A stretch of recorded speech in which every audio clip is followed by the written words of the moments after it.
Hey, Brian Niskola here with another Thoughts from the Sauna episode. Um, Craziest thing, I've been married for almost 30 years, dated my wife for a few years after that, so we've been together for over 30 years, okay? And through years of marriage, like, the strangest thing I discovered, like, tonight, of all nights, we put in a new dishwasher, and we were talking about, like, how well it's going to work with, nice with peanut butter stuck to them and everything else. And somehow we start talking about peanut butter and jelly. Of all things, peanut butter and jelly. It's like one of my go-to like food snacks or breaks that I decide that I want to a quick snack, a quick meal. Sometimes I even have it for breakfast, which I know will probably sound strange to some people, but I find it filling, and I can go for hours in the morning, especially when I'm on the milk route business. It gives me an opportunity to get everything set, moving, get on with my day. And the last thing I want to do is feel hungry in the morning. So like a glass of milk and peanut butter jelly is like kind of like a go-to breakfast. So especially when I get up like 2 o'clock in the morning some days.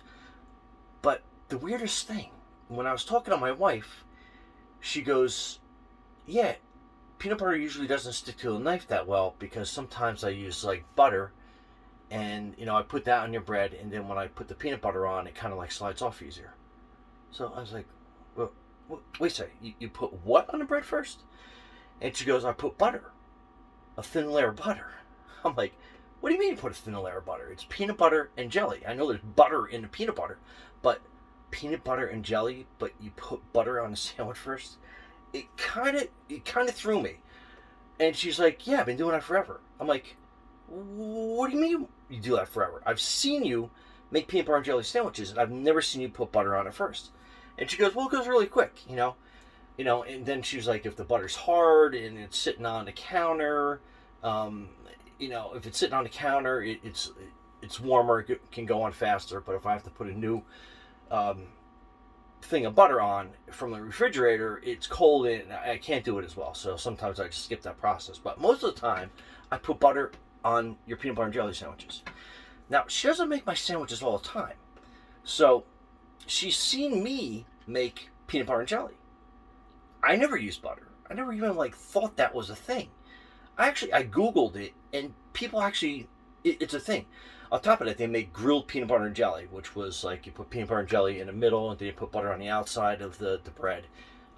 Another epiphany I have to try out, but yeah, it's a thing. So like in your comments, leave down how you make your peanut butter and jelly sandwiches. You can even get as intricate as you cut it in triangles, you cut it into halves, or you just leave it whole. I prefer it whole. She's been cut in half for me. My mom used to cut it in triangles. I found it annoying, but sorry, mom, up in heaven. But yeah, let me know how you make your peanut butter and jelly sandwiches. I think this is like an important topic. It's like an American staple. Um, Anyway, thanks for watching and subscribing. Be safe out there, and happy peanut butter and jelly sandwiches. Okay.